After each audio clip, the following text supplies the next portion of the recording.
Hey, funny meeting you here. So many people have asked me about my pantry, what my pantry looks like. So today I'm going to take you on a tour. We're going to start at the freezers. It's pretty dark here down in the basement, but this is what we're working with. So we're going to go with that. We got a new freezer this year. Actually, we bought a stand-up freezer, which has been super helpful and beneficial. I love having a stand-up freezer. I know some people say a deep freezer is better and whatever kind of works for you. However, you've probably experienced the problem when you bury your food at the very bottom of your freezer and you don't see it for 5 years. And so having a stand-up has really helped me organize our food. And so how I use this freezer is I have all of the fruit and vegetables I've preserved from the summer. So down at the very bottom, I have frozen peaches, frozen strawberries, frozen blueberries, frozen shredded zucchini. On the next level, I have some frozen strawberries. Then I have our frozen chicken halves, some sausage, and then I just have more frozen meat, some frozen zucchini, some frozen green beans. And then on the very top, I have a lot of the meals that I've prepared. So I have frozen lasagnas, frozen stuffed shells, my last meat pie, which I'm going to be making here more in a couple of weeks. Then on the door, I have all of my frozen soup. So I have turkey soup, I have frozen squash. So I had cooked up a bunch of squash that were from last season before I harvested the stuff from this season. So that all stays on the door. And then I have 2 jars of rendered lard that I keep in the freezer.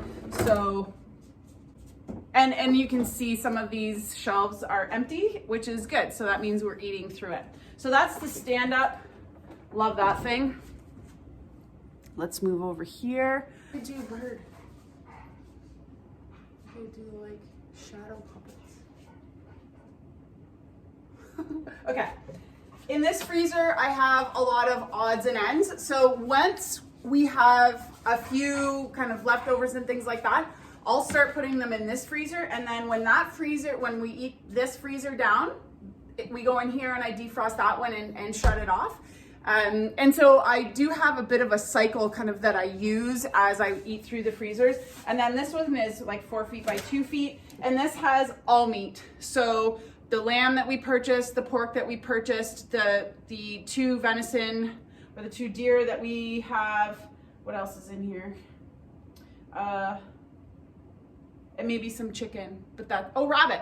So rabbit is split between here and the stand-up. So yeah, 3 freezers. It is a lot of food, but we managed to eat through all of this in a year and we cycle through it. So now these 3 freezers help me better organize how we cycle through the meat so nothing gets lost. Okay, we're in the pantry. Sorry, this is the light switch and I can't tie it out of the way, so you're just gonna have to deal with it.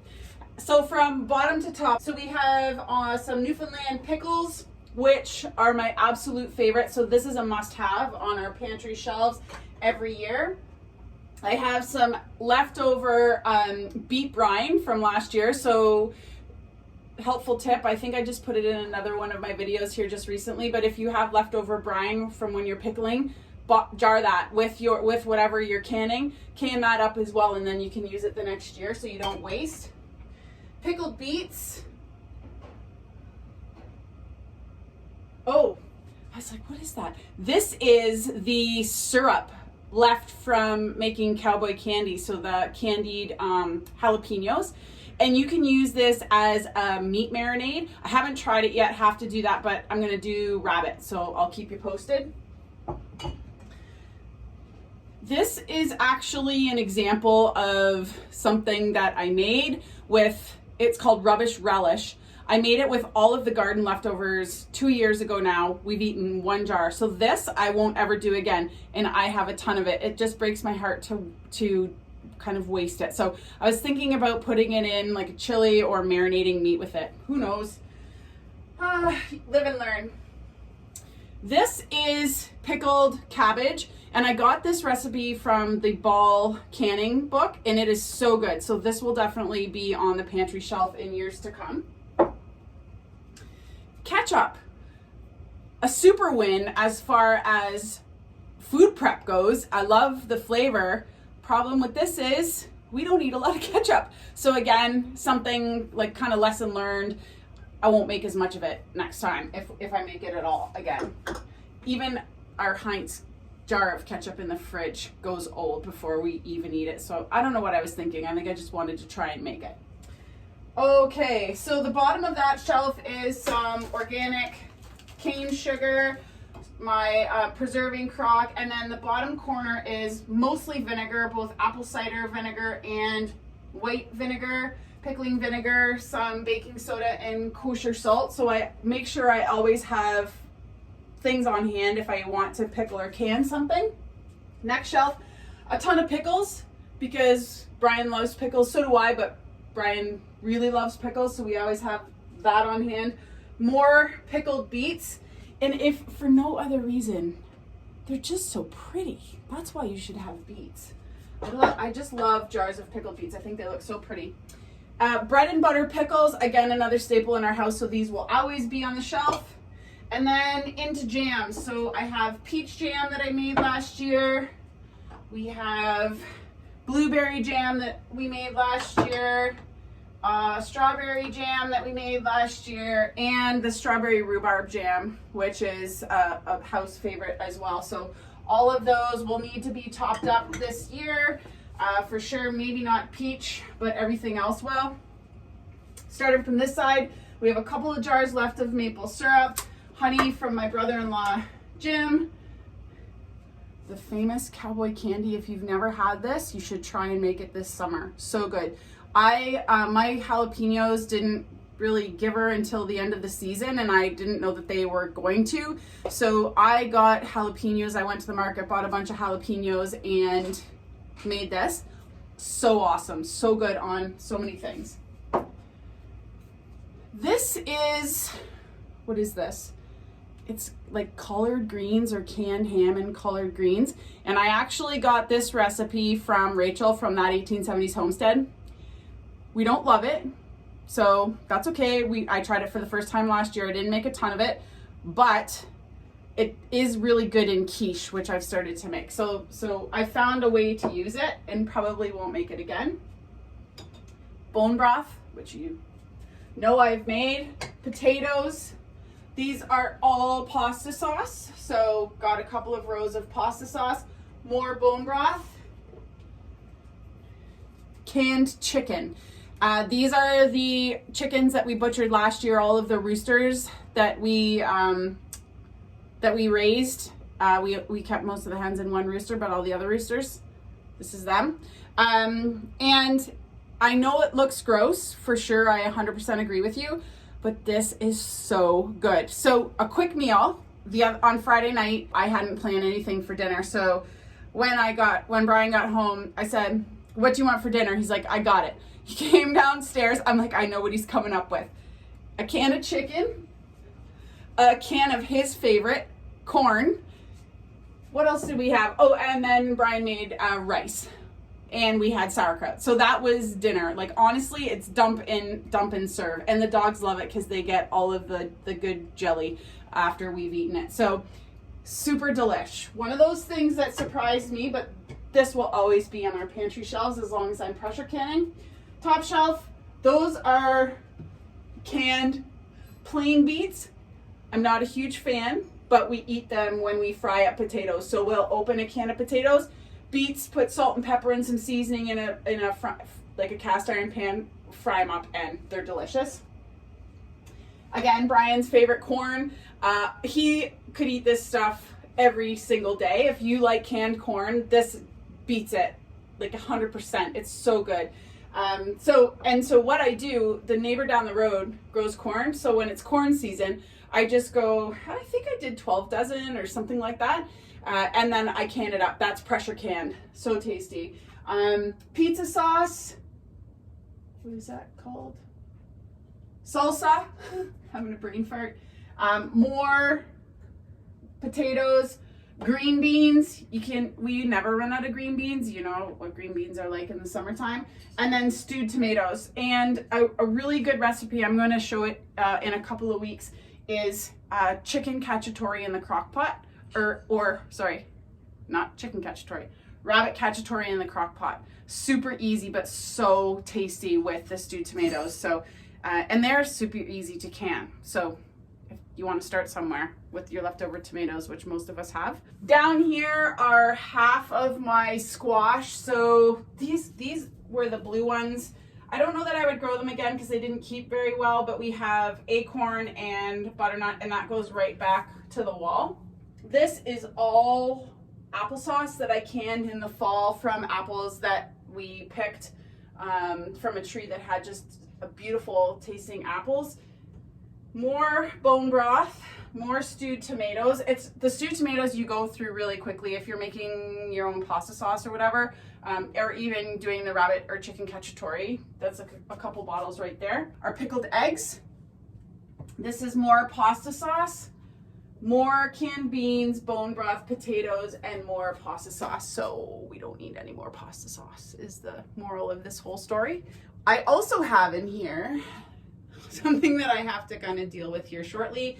I have the sage and the rosemary and the thyme that I dried in the fall. And actually, I've just been lazy. I've not put them in jars. I have to, but I just come down and grab a handful of whatever I need and use it. So yeah, I guess I should have a better system. The last area I just wanted to show you were some of the dried foods. So this is where my other herbs should be. So this is dried basil, dried hot peppers, oops, and then 2 cans of dried beans, which I've used to make baked beans, and they are so tasty. So I hope each year to grow a little bit more and a little bit more, especially in the herb department. I found this year one of the main things I was going to the grocery store was for spices. So I would like to try and grow just more of my spices, herbs, and things like that I can just keep dried and stored like this.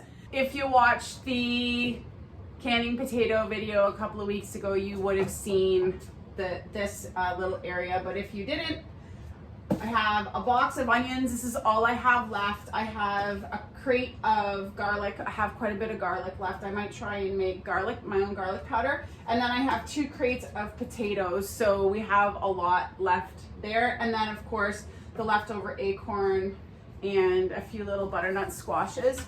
And then just to show you, there's tulip.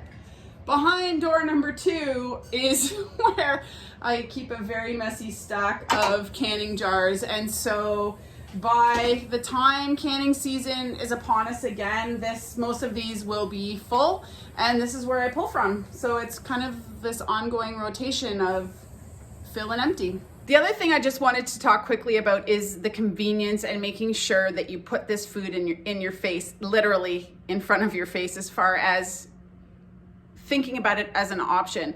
And because ours is in the basement, it sounds corny, but sometimes I forget that I have all of this food down here. So what I tend to do is at the beginning of the week, meal plan, and I'll bring up the jars of things that I want to make so I don't forget.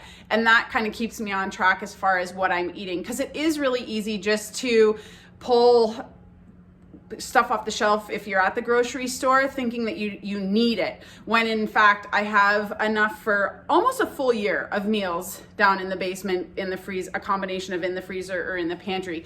So if you do eat from a freezer or a pantry, make sure that you bring those items up to or into the space where you do your meal prep, and then you'll be more inclined to actually eat those foods. Pro tip. I also wanted to show you, as part of the pantry tour, what the fridge looks like in the winter months. And you can see it's pretty empty, but that's intentional because we mostly eat off the shelves of the pantry. So not much to report here. Some egg salad, cottage cheese and sour cream because I don't know how to make those. Peaches I'm defrosting. Brian's staple food, some hard-boiled eggs. This is our last bag of bread that was in the freezer. My dogs ate my homemade loaf from yesterday, so thank goodness we had this. And then, of course, milk and cheese. And these are dog treats, so pretty barren. Oh, my milk. And then on the door, a lot of our canned goods. So mostly, you can see sauerkraut, pickled eggs, pickles, toppings of and pickled items of several different varieties. This is our bacon fat that we cook anything in, you know, beer, of course.